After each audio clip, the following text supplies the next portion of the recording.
ዛሬ ባለፉት 12 ሰዓታት በሆርሙዝ ባህር ሰርጥ በኩል 7 መርከቦች ማለፋቸው ተሰምቷል። ይህ በእንዲህ እንዳለ የኢራን አብዮታዊ ዘብ 3 መርከቦችን መያዙ ተሰምቷል። የያዛቸው መርከቦች ከእስራኤል ጋር ግንኙነት አላቸው ሲልም ተናግሯል። ሌላው ከዚህ ከሆርሙዝ የባህር ሰርጥ ችግር ሳንወጣ ከ30 ሀገራት በላይ በእንግሊዝ የሆርሙዝ ባህርን ለማስከፈት ዛሬ ሊሰበሰቡ እንደሆነ ተሰምቷል። የኢትዮጵያ አጋር የሆነችው ዩናይትድ አረብ ኤሚሬት ለዶናልድ ትራምፕ እጅግ ከፍ ያለ ምስጋና ልካለች። ምክንያቱ ምንድነው? አብረን ከዝርዝር ዜናዎቹ ጋር እናደምጣቸዋለን። ሰላም የሳብ ኒውስ ተመልካቾች፣ ሰላምና ጤና ሁሌም ከእናንተ ጋር እንዲሆን እየተመኘን ወደ ዝርዝር ዘገባችን ከማለፋችን በፊት ቻናላችንን በሚያዝያ ወር 1 ሰብስክራይበር የማስገባት እቅድ ይዘናል። እናም ይህን ቻሌንጃችንን እንድትቀላቀሉን በአክብሮት ጠይቀናል።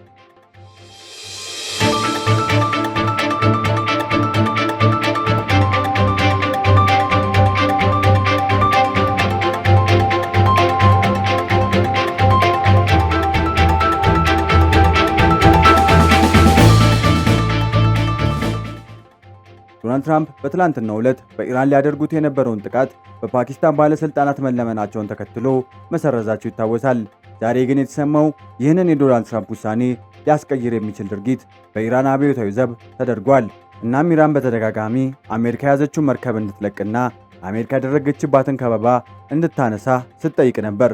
ያ ካልሆነ ግን ኢራን እርምጃ እንደምትወስድ ስታሳስብም ቆይታለች። ነገር ግን ዛሬ የተሰማው ነገር ሶስተኛው የዓለም ጦርነት ሊጀምር ከጫፍ መድረሱን የሚያሳይ ነገር በኢራን ተደርጓል። ታዲያ የኢራን አብዮታዊ ዘብ ምንድን ያደረገው ብለው ከጠየቁ በአሜሪካና በኢራን መካከል ያለውን ጦርነት ሙሉ ለሙሉ ሊቀይር የሚችል ነገሮች ተደርጓል። እኛም እዚህ ነጥብ ላይ ከመድረስና የኢራን አብዮታዊ ዘብ ምን እንዳደረገ ለመናገር ላለፉት 12 ሰዓታት በሆርሙዝ ሰርጥ በኩል ምን እንደተደረጉ ለመከታተል አብረን እንሞክር።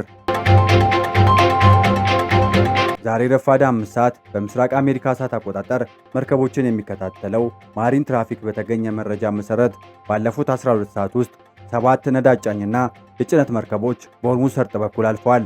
በተጨማሪ ትንንሽ ልዩ መርከቦች፣ የጎተታ ጀልባዎችና አንድ ነዳጅ ጫኝ የሆነ በአጠቃላይ 3 የኢራን መርከቦች በሰርጡ በኩል ታይተዋል። ታዲያ በሰርጡ በኩል የሚያልፉ በርካታ መርከቦች የአውቶሜትድ መለያ ሲግናል ኤአይኤስ ስርጭታቸውን በየመሃሉ ሲያቋርጡ ተስተውሏል።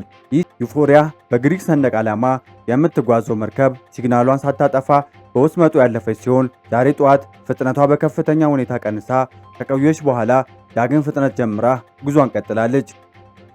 ታዲያ ይህ በእንዲህ እንዳለ የኢራን አብዮታዊ ዘበኛ 2 መርከቦችን በቁጥጥር ስር መዋሉን አስታውቋል። በሆርሙዝ ባህረ ሰርጥ በኩል በ2 መርከቦች ላይ ተኩስ ተከፍቶ ነበር የሚሉ ዘገባዎች ቀደም ሲል ቢወጡም አሁን ግን የኢራን አብዮታዊ ዘበኛ ወይም ሪቮሉሽነሪ ጋርድ 2 ሕግ የጣሱ መርከቦችን በቁጥጥር ስር መዋሉን አስታውቋል።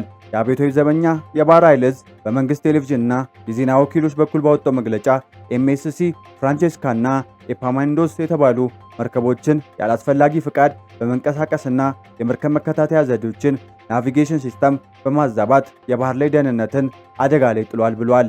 መግለጫው አክሎም የሚከተሉትን ነጥቦች ጠቅሷል። መርከቦቹ የሆነው ፋርስ ደግሞ እንደዘገበው ዛሬ ጠዋት 3 መርከቦች ዩፎሪያ የተባለውን የግሪክ ባለቤትነት ያለባትን ይህቺ መርከብ በአሁኑ ወቅት በኢራን የባህር ዳርቻ ላይ ተጣብቃ እንደምትገኝ በፋርስ ቴሌግራም ገጹ ባስተላለፈው መረጃ ተገልጿል።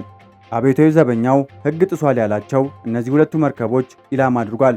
መርከቦቹ የጭነት ግዙፍ ተቋማት የሆነው የኤምሲሲ ንብረት ሲሆኑ በሆርሙዝ ሰርጥ በኩል በማለፍ መሞከር ላይ እንደነበሩም ተናግሯል።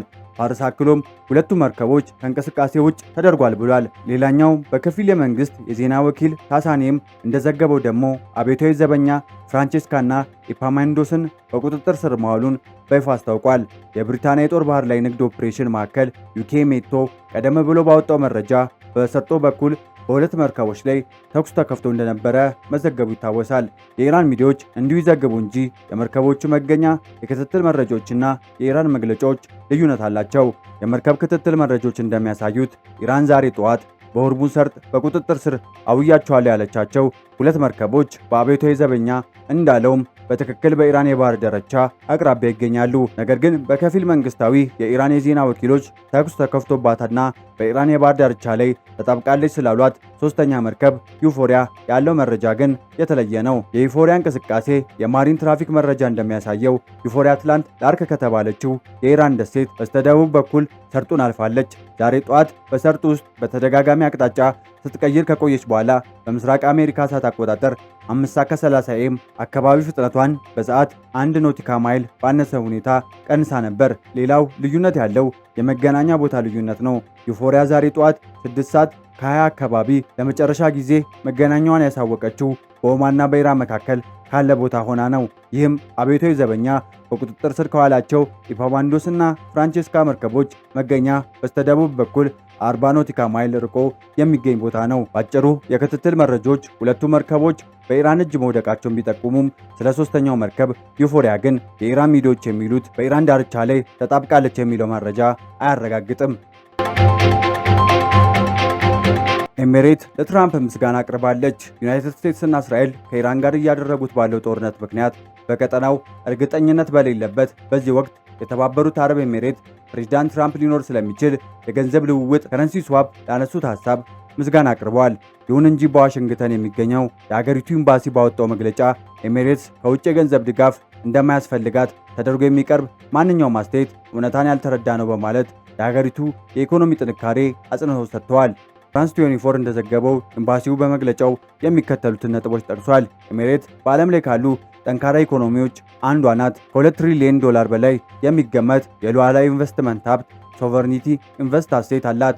እናም በማዕከላዊ ባንኳ ውስጥ ከ300 ቢሊዮን ዶላር በላይ የውጭ ምንዛሬ ክምችት ይገኛል። የባንክ ዘርፏ ወደ 1.5 ትሪሊዮን ዶላር የሚጠጋ የተቀማጭ ገንዘብ አለው። ይህ ምላሽ የተሰጠው ፕሬዝዳንት ትራምፕ ትናንት በዩናይትድ ስቴትስ ለተባበሩት አረብ ኤሜሬት የገንዘብ ድጋፍ ለማድረግ እያሰበች መሆኑና የገንዘብ ልውውጥ ከረንሲ ስዋፕ ለማድረግ እቅድ እንዳላቸው ከተናገሩ በኋላ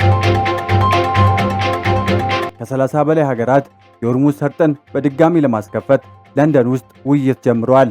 እንደ ብሪታንያ መከላከያ ሚኒስቴር ዘገባ ከሆነ ከ30 በላይ ሀገራት የተወከሉ ወታደራዊ ዕቅድ አውጪዎች የሆርሙዝ ሰርጥ በድጋሚ ለመከፈት ስለሚቻልበት ስለ ብዙ ሀገር ተልዕኮ ለመወያየት ዛሬና ነገ ለንደን በሚገኘው የዩናይትድ ኪንግደም ቋሚ የጋራ የጦር ኃይል ዋና መስሪያ ቤት ፐርማነንት ሄድኳርተር ውስጥ እንደሚገናኙ ታውቋል።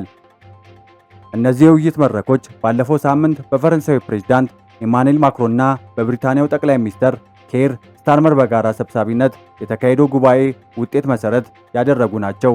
ዓላማው ጦርነቱ ካበቃ በኋላ በሆርሙዝ ሰርጥ ያለውን የባህር ላይ ትራፊክ እንቅስቃሴ ለማስተባበር ነው። የብሪታንያ መከላከያ ጸሐፊ ጆን ሂል ስለ ጉባኤ ሲናገሩ የውይይቱ ዋነኛ ግብ በሰርጥ ውስጥ ያለውን የነጻ የባህር ኃይል ጉዞ ደህንነት ማረጋገጥ መሆኑን ገልጿል። ጆን ሂል ሲቀጥሉም የሚከተለውን ብሏል።